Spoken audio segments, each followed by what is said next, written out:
Welcome to the Thrive lesson on how to identify your customers' unmet needs. Jobs theory shows that your customers are actually not buying your product. They are hiring your product to get a job done, like get to a destination on time. Your customer's job is a goal they need to achieve independent of your product.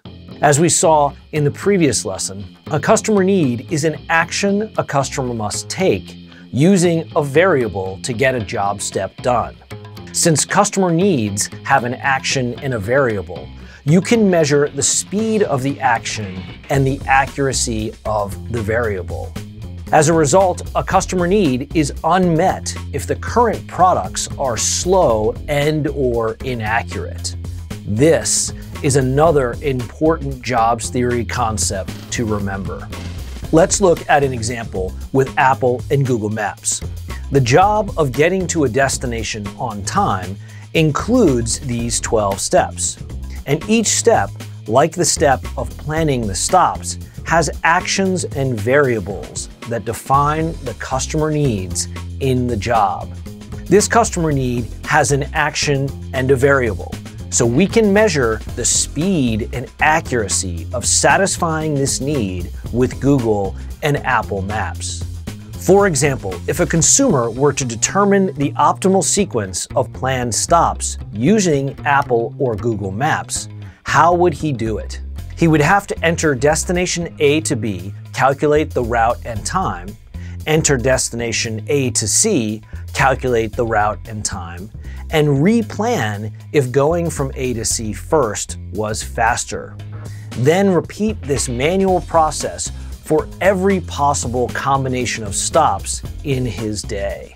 If he tried to do this with multiple stops in a busy day, it would be slow and inaccurate. So his speed is slow and his accuracy is low if he could even successfully determine the optimal sequence at all. You can survey your customers to determine how they perceive the speed and accuracy of current competitive products in your market.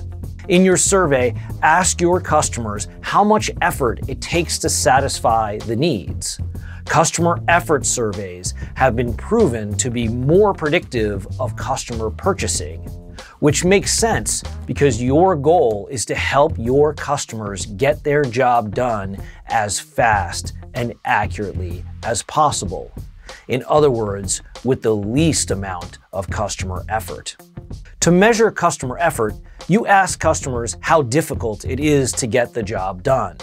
The percentage of customers who say it is difficult is the customer effort score.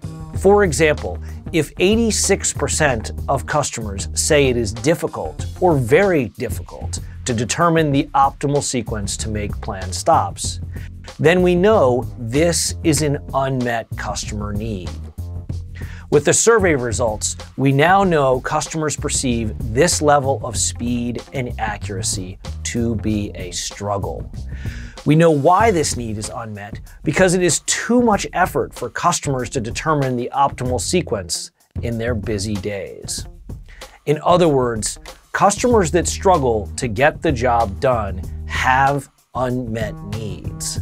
These are the people who are much more likely to buy your product if your roadmap helps them get their job done faster and more accurately. With your survey results, you can prioritize your customers' needs to make sure that your product roadmap is focused on the most unmet customer needs in your market. You can think of customer effort scores as the probability that a customer buys what you are building in your product roadmap. Throughout history, new products that were faster and more accurate have always replaced slower and less accurate products. This is why Jobs to be Done innovation methods work. They show you where to focus your product roadmap to be faster and more accurate than your competitors. Unmet needs are critical to building a feature thesis for your product roadmap. It starts with defining your customer and their job to be done, and then identifying the job step and unmet need you will target. In the next lesson, you will learn how to generate and prioritize feature ideas for your product roadmap. We hope you will share and like this video on YouTube. Visit us at thrv.com to get your free how-to guides and try our Jobs to be Done software for free.